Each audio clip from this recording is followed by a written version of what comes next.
പുതിയൊരു വീഡിയോയിലേക്ക് സ്വാഗതം. ഫ്യൂച്ചർ കണ്ടിന്യൂസ് ടെൻസ്, തുടർന്നുകൊണ്ടിരിക്കാൻ പോകുന്ന ഭാവികാലം. ഇതിനു മുമ്പുള്ള വീഡിയോകളിൽ പ്രസൻറ്റ് ടെൻസിനെ കുറിച്ചും പാസ്റ്റ് ടെൻസിനെ കുറിച്ചും പറഞ്ഞിരുന്നു. പ്രസൻറ്റ് ടെൻസ് നടക്കുന്നത് 4 വകഭേദങ്ങൾ, പാസ്റ്റ് ടെൻസ് നടന്നത് 4 വകഭേദങ്ങൾ, ഫ്യൂച്ചർ ടെൻസ് അതിനും 4 വകഭേദങ്ങൾ. ഉദാഹരണം 1, സിമ്പിൾ ഫ്യൂച്ചർ ടെൻസ്, നടക്കാൻ പോകുന്ന സാമാന്യ ഭാവി കാര്യം. ഉദാഹരണം 2, ഫ്യൂച്ചർ കണ്ടിന്യൂസ് ടെൻസ്, തുടർന്നുകൊണ്ടിരിക്കാൻ പോകുന്ന ഭാവികാലം. ഉദാഹരണം 3, ഫ്യൂച്ചർ പെർഫെക്റ്റ് ടെൻസ്, പൂർണ്ണതയിലെത്താൻ പോകുന്ന ഭാവികാലം. ഉദാഹരണം 4, ഫ്യൂച്ചർ പെർഫെക്റ്റ് കണ്ടിന്യൂസ് ടെൻസ്, തുടർന്നുകൊണ്ടേയിരിക്കാൻ പോകുന്ന ഭാവികാലം എന്നിങ്ങനെ 4 വകഭേദങ്ങൾ. സിമ്പിൾ ഫ്യൂച്ചർ ടെൻസിനെ കുറിച്ച്, അതായത് സാമാന്യ ഭാവികാലത്തെക്കുറിച്ച് കഴിഞ്ഞ വീഡിയോയിൽ പറഞ്ഞിരുന്നു.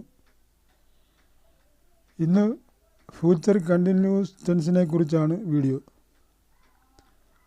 അല്പം തുടർന്നു പോകുന്ന ഒരു ഭാവികാല കൃത്യം പറയാനാണ് ഈ ടെൻസ് പ്രയോഗിക്കുന്നത്.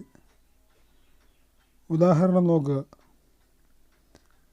Messi and his team will be coming to Kerala. മെസ്സിയും ടീം അംഗങ്ങളും കേരളത്തിലേക്ക് വരുന്നതാണ്, വന്നുകൊണ്ടിരിക്കും എന്നൊക്കെ ഫ്യൂച്ചർ കണ്ടിന്യൂസ് ടെൻസിൽ ചേരുന്നതാണ്. ഇനി ഫ്യൂച്ചർ കണ്ടിന്യൂസ് ടെൻസ് എങ്ങനെ രൂപപ്പെടുന്നതെന്ന് നോക്കുക. കർത്താവിന് ശേഷം, അതായത് സബ്ജക്റ്റിന് ശേഷം, അത് ഏകവചനമായാലും ബഹുവചനമായാലും ഷാൽ ബി എന്നോ വിൽ ബി എന്നോ ചേർത്ത് ക്രിയയോടുകൂടി ING ചേർക്കുക. ഫ്യൂച്ചർ കണ്ടിന്യൂസ് ടെൻസ് രൂപപ്പെടുന്നതാണ്. തുടർന്നുകൊണ്ടിരിക്കാൻ പോകുന്ന ഒരു ഭാവികാലം ധൈര്യമായിട്ട് ഇനി പറയാം.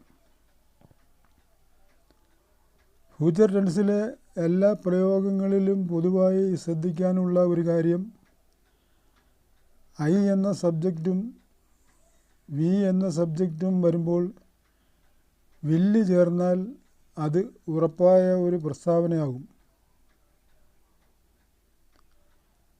I എന്നതും വി എന്നതും സബ്ജക്റ്റായി വരാത്ത അവസരങ്ങളിൽ ഷാൽ ചേരുമ്പോൾ, അതായത് ഹി, ഷീ, യു, ദേ, പിന്നെ പേരുകൾ കർത്താവായി വരുമ്പോൾ ഷാൽ ചേർന്നാലും ഉറപ്പായ പ്രസ്താവനയാകും.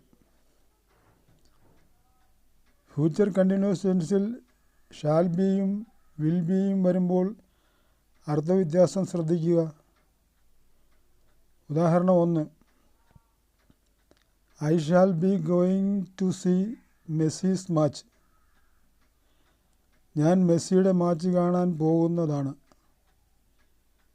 ഉദാഹരണം 2, I will be going to see Messi's match. ഞാൻ മെസ്സിയുടെ മാച്ച് കാണാൻ പോകുക തന്നെ ചെയ്യും. ഇംഗ്ലീഷ് ഭാഷയുടെ വ്യാകരണവും കുറച്ച് ക്രിയകളും സ്വായത്തമാക്കിയാൽ നാം എവിടെയാണോ ആ സന്ദർഭത്തിനനുസരിച്ച് ഭാഷാപ്രയോഗം സംസാരിച്ചു തുടങ്ങും. അതുകൊണ്ട് പ്രസൻറ്റ് ടെൻസിലെയും പാസ്റ്റ് ടെൻസിലെയും ഫ്യൂച്ചർ ടെൻസിലെയും ഒരു പ്രയോഗവും വിട്ടുകളയാനില്ല. അങ്ങനെ സംഭവിച്ചാൽ പൂർത്തീകരിക്കാൻ കഴിയാത്ത ഒരു പാലത്തിൻ്റെ ഒരു വശത്ത് എത്തിയ പോലെയാകും. അതുകൊണ്ട് തുടർച്ച നഷ്ടപ്പെടാതിരിക്കാൻ തംബ്നെയിൽ നമ്പർ പ്രസൻറ്റ് ടെൻസ് മുതൽ തുടർന്നാൽ വേഗത്തിൽ വ്യാകരണം മനസ്സിലാകും. നിങ്ങളുടെ ഓരോ സബ്സ്ക്രൈബും ഇംഗ്ലീഷ് പ്രയോഗങ്ങളെക്കുറിച്ചുള്ള ഗ്രാമർ നിയമങ്ങൾ നിങ്ങളിലേക്ക് കൂടുതൽ വേഗത്തിലാകും. സബ്സ്ക്രൈബ് ചെയ്യാൻ മറക്കല്ലേ. അടുത്ത വീഡിയോ ഫ്യൂച്ചർ പെർഫെക്റ്റ് ടെൻസിനെ കുറിച്ച്.